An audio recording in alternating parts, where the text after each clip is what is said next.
तो फ्रेंड, स्वागत है आपका अपने चैनल आज क्लास में। आज के इस वीडियो में विज्ञान के साथ काफी महत्वपूर्ण सब्जेक्टिव प्रश्न हम आपको बताएंगे जो 2021 फाइनल परीक्षा के लिए काफी महत्वपूर्ण है। तो प्लीज आप लोग इस वीडियो को शुरू से लेकर अंत तक देखिएगा और चैनल को सब्सक्राइब नहीं किए तो चैनल को सब्सक्राइब कर लीजिएगा, साथ में बेल आइकन को ऑल पे दबा लीजिएगा ताकि जब भी क्लास हो तो आपके पास नोटिफिकेशन पहुंचता रहे। तो आइए शुरू करते हैं पहले नंबर प्रश्न से।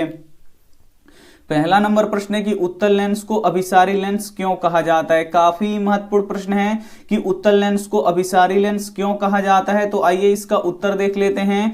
जब प्रकाश की किरणें किसी उत्तल लेंस से अपवर्तित होता है तो वह प्रकाश की किरणें अपवर्तन के बाद एक बिंदु पर मिल जाती है, इसीलिए उत्तल लेंस को अभिसारी लेंस कहते हैं। उत्तल लेंस को अभिसारी लेंस क्यों कहते हैं? तो जब प्रकाश की किरणें किसी उत्तल लेंस से अपवर्तित होता है तो ये अपवर्तन के बाद क्या होता है कि ये एक बिंदु पे क्या होता है, आके इकट्ठा हो जाती है, एक बिंदु पर आकर मिल जाती है। यही कारण है कि उत्तल लेंस को हम लोग अभिसारी लेंस कहते हैं। तो उम्मीद करते हैं ये भी प्रश्न आपको काफी अच्छी तरीके से समझ में आया होगा। समझ में आ रहा है तो प्लीज आप लोग वीडियो को शुरू से लेकर अंत तक जरूर देखिएगा। आइए देखते हैं अगला प्रश्न।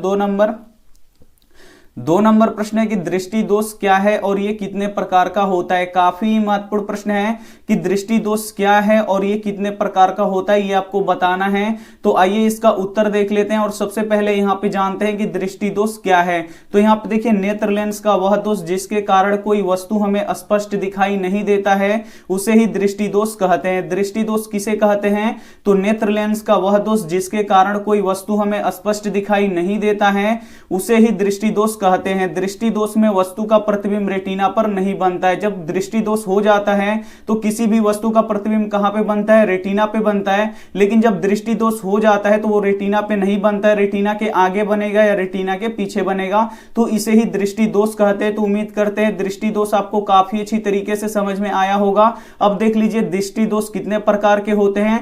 तो दृष्टि दोष मुख्यतः 3 प्रकार के होते हैं। दृष्टि दोष कितने प्रकार के होते हैं? तो दृष्टि दोष मुख्यतः 3 प्रकार के होते हैं। कौन कौन?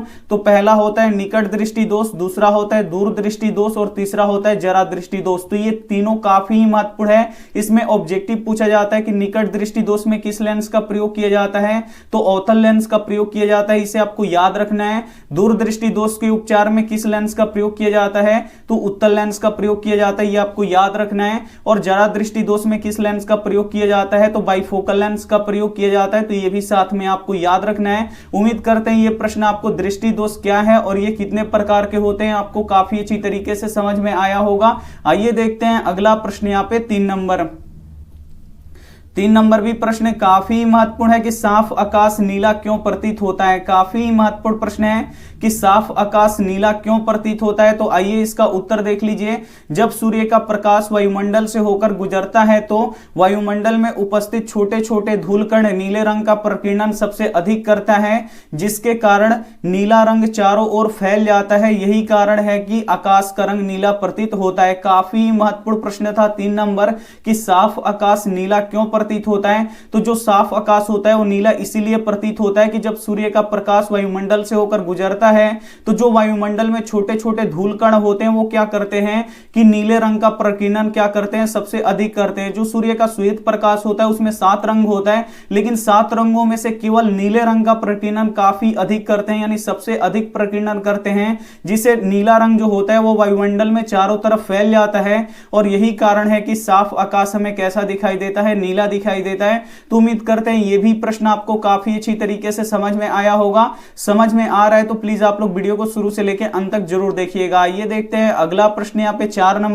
नंबर भी प्रश्न काफी महत्वपूर्ण है कि ओम के नियम को लिखे। काफी महत्वपूर्ण प्रश्न है कि ओम के नियम को लिखे। तो आइए इसका उत्तर देख लेते हैं। यदि किसी चालक के ताप में परिवर्तन न हो तो उसमें प्रवाहित विद्युत धारा उसके सिरों के बीच आरोपित विभवांतर के समानुपाती होता है। तो आपको समझ में आ गया होगा कि ओम के नियम क्या है। तो ओम के नियम क्या है? यहाँ पे देखिए, यदि किसी चालक के ताप में परिवर्तन न हो तो उसमें प्रवाहित विद्युत धारा उसके सिरों के बीच आरोपित विभवांतर के क्या होता है? समानुपाती होता है। इसे ही ओम के नियम कहते हैं। यहाँ पे देखिए I इक्वल टू क्या होता है? I समानुपाती क्या होता है? V होता है और V इक्वल टू क्या होता है? IR होता है। तो उम्मीद करते हैं ये प्रश्न आपको काफी अच्छी तरीके से समझ में आया होगा।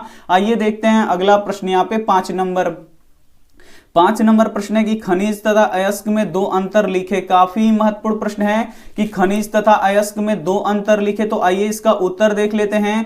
खनिज तथा अयस्क में दो अंतर निम्नलिखित है। काफी महत्वपूर्ण प्रश्न है कि खनिज तथा अयस्क में दो अंतर लिखे। तो एक बगल आप खनिज लिखिएगा और दूसरे बगल अयस्क लिखिएगा और एक एक करके अपना अंतर स्पष्ट कर दीजिएगा। तो पहला अंतर देख लीजिए, पृथ्वी की परत में विद्यमान धातु युक्त ठोस पदार्थ को खनिज कहते हैं। खनिज किसे कहते हैं? तो पृथ्वी की परत में विद्यमान धातु युक्त ठोस पदार्थ को खनिज कहते हैं। और अयस्क किसे कहते हैं? तो यहां पर देखिए, जिन खनिजों में प्रचुर मात्रा में धातु विद्यमान हो तथा कम खर्च में सरलता से धातु प्राप्त किया जा सके उसे अयस्क कहते हैं। तो ये हो गया हमारा पहला अंतर।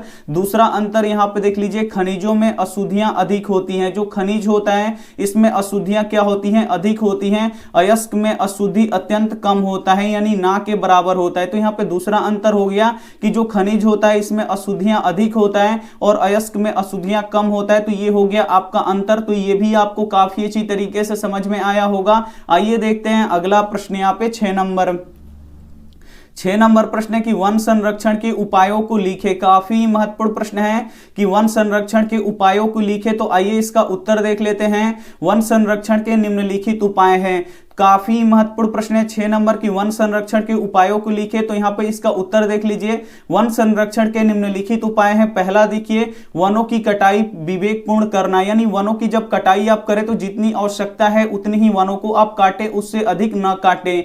दूसरा देख लीजिए यहां पे, बंजर एवं परती भूमि पर सघन वृक्षारोपण, यानी बंजर भूमि है या परती भूमि है उस पे आप लोग क्या कीजिए? सघन वृक्षारोपण कीजिए, उसमें वृक्ष लगाइए। ये हो गया वन संरक्षण का दूसरा उपाय। तीसरा देख लीजिए, वृक्षारोपण के लिए लोगों को जागरूक करना। वृक्षारोपण के लिए आपको क्या करना है? लोगों को जागरूक करना है। तो ये हो गया वन संरक्षण का तीसरा यहां पे उपाय।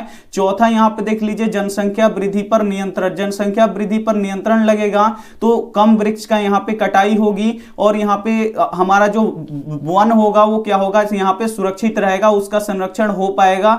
तो उम्मीद करते हैं ये भी प्रश्न आपको काफी अच्छी तरीके से समझ में आया होगा। आइए देखते हैं अंतिम प्रश्न यहां पे 7 नंबर प्रश्न है कि मधुमेह से आप क्या समझते हैं। काफी महत्वपूर्ण प्रश्न है कि मधुमेह से आप क्या समझते हैं। तो आइए इसका उत्तर देख लेते हैं। यदि हमारे शरीर में इंसुलिन हार्मोन का स्राव उचित मात्रा में नहीं हो तो मधुमेह नामक रोग हो जाता है। अगर हमारे शरीर में इंसुलिन नामक हार्मोन का स्राव उचित मात्रा में नहीं होता है तो कौन सा रोग हो जाता है? तो मधुमेह नामक रोग हो जाता है।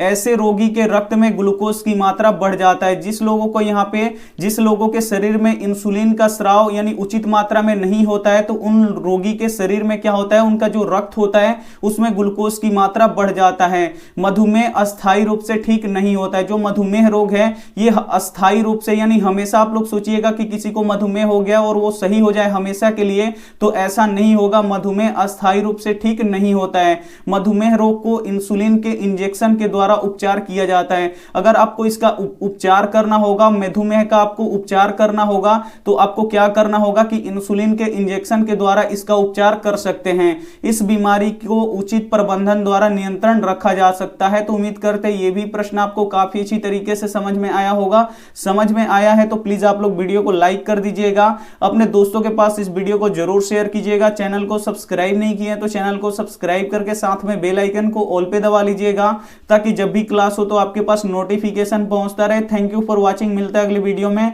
तब तक अपना ध्यान रखिए, मन लगा के पढ़ाई कीजिए। Take care and bye.